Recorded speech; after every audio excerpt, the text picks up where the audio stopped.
wabarakatuh. Bertemu lagi sama saya Dea Safitri. Kali ini saya akan menganalisis teori feminisme sebagai citra perempuan dalam puisi Dongeng Marsinah karya Sapardi Djoko Damono. Nah, di sini saya akan menjelaskan dari pengertian feminisme. Feminisme adalah gerakan persamaan antara laki-laki dan perempuan di segala bidang, baik politik, ekonomi, pendidikan, sosial, dan kegiatan terorganisasi yang mempertahankan hak-hak serta kepentingan perempuan. Feminisme merupakan kesadaran akan penindasan dan pemerasan terhadap perempuan dalam masyarakat, baik di tempat kerja dan rumah tangga. Dalam ilmu sastra, feminisme ini berhubungan konsep kritik sastra feminis, yaitu studi sastra yang mengarahkan fokus analisis kepada wanita.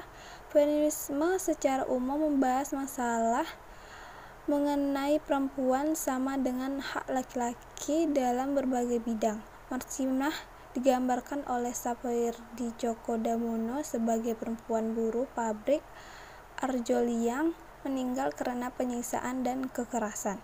Marsinah dalam kenyataan memang digambarkan sebagai seorang aktivis perempuan dan buruh pabrik pada zaman Orde Baru yang diculik. Langsung kita mengkaji dan menganalisis teori feminisme di dalam puisi Dongeng Marsinah. Kajian feminisme perlu dilakukan lantaran banyak kaum perempuan yang masih merasa tidak bebas dalam menentukan kehidupan dan masih banyak penindasan yang terjadi pada wanita. Sebenarnya perjuangan seorang wanita sama dengan seorang laki-laki dalam bekerja penuh semangat dan tekun untuk memenuhi kehidupan keluarga. Pada umumnya, pandangan masyarakat saat ini wanita memiliki ketelatenan dan kecemerlatan dalam melakukan setiap pekerjaan. Kedudukan dan guna istri begitu penting dalam urusan rumah tangga. Namun, dalam puisi Dongeng Marsinah menggambarkan seorang perempuan menggigih bekerja sebagai seorang pabrik Arjoli yang karena aksinya untuk menuntut keadilan, ia diculik dan disiksa, kemudian dibunuh. Berikut kajian feminismenya. Pertama, ada citra perempuan dari segi psikis dan kejiwaan. Dalam kutipan teks puisi tersebut tergambar secara jelas bahwa Marsinah sebagai tokoh perempuan, kebanyakan perempuan yang dipandang dari segi psikis memiliki kecermatan dan kegigihan dalam melakukan pekerjaan. Yang tertuang pada teks puisi ia sangat Marsinah di sini digambarkan Sapardi Djoko Damono sebagai sosok perempuan yang hebat dan kuat berjuang demi memenuhi kebutuhan keluarga. Marsinah juga digambarkan sebagai tulang punggung keluarga yang bekerja untuk memenuhi kehidupan sehari-hari. Yang kedua, citra perempuan dari segi kehidupan sosial di masyarakat. Dalam teks puisi tersebut tergambar adanya stereotip perempuan di masyarakat yang sering dipandang selalu membicarakan suatu kejelekan atau pergunjing sehingga menimbulkan permasalahan kemana-mana. Hal ini ada pada teks 1 hanya suka merebus kata sampai mendidih, lalu meluap kemana-mana. Namun Sapardi Djoko Damono menggambarkan Marsinah dalam puisinya sebagai sosok perempuan yang cerdas dan pintar dalam berbicara dan menyuarakan setiap aspirasinya. Marsinah di sini diceritakan sebagai buruh pabrik Arjoli yang menyuarakan setiap aspirasinya demi memperjuangkan hak sebagai buruh. Namun pada kenyataannya sikap Marsinah tersebut memberikan ketidaknyamanan bagi sebagian orang. Yang ketiga, ada citra perempuan dari segi perilaku. Dari kutipan puisi tersebut digambarkan sebagai sosok perempuan yang berani dan cerdas. Di balik keberaniannya, Marsinah digambarkan sebagai sosok yang selalu ditindas dan dianggap tidak mengerti apa-apa, sehingga sebagian orang membencinya, memandang Marsinah sebagai ancaman dan harus dibunuh.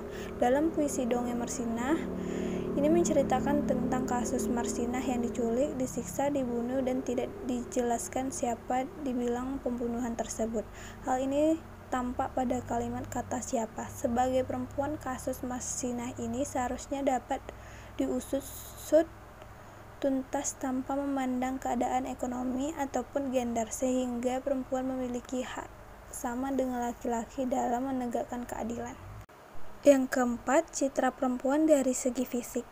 Paparan teks puisi di atas menunjukkan citra perempuan dari aspek fisik. Selanjutnya, melalui kalimat tersebut dapat diperoleh gambaran tentang keadaan perempuan yang menjadi korban kekerasan serta menerima perlakuan yang tidak manusiawi. Dalam hal ini dapat kita ketahui bahwa citra perempuan menurut kajian feminisme mempunyai sifat yang lemah dan tidak berdaya. Yang kelima, citra perempuan dari segi perasaan dan fisik.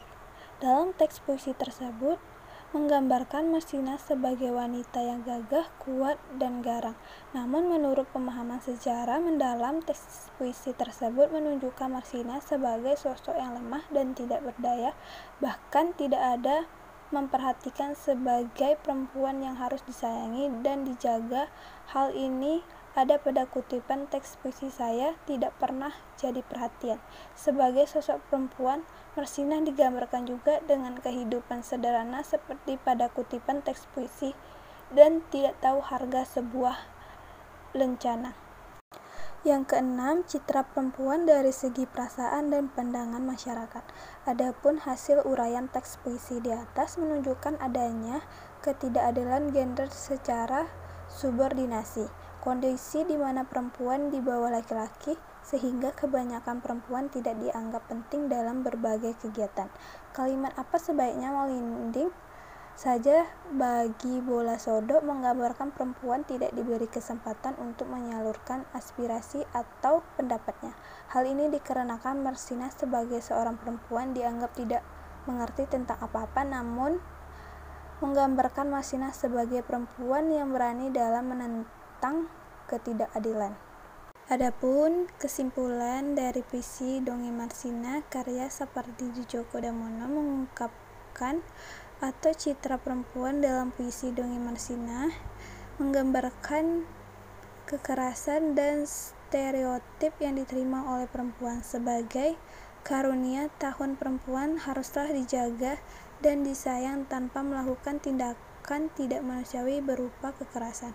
Karya Sapardi mengisahkan Marsina sebagai seorang perempuan yang terus mendapatkan stereotip dan kekerasan. Oleh sebagian orang merasa dirugikan. Kritik feminisme yang paling menonjol dalam puisi tersebut adalah perempuan digambarkan sebagai karunia Tuhan yang harus dijaga tanpa melakukan kekerasan dan kesewenangan laki-laki. Baik, itulah penjelasan dari saya. Semoga mengerti dan bermanfaat. Sekian, terima kasih. Jangan lupa di like, komen, share, and subscribe di teman-teman dan keluarga terdekat Anda. Wassalamualaikum warahmatullahi wabarakatuh.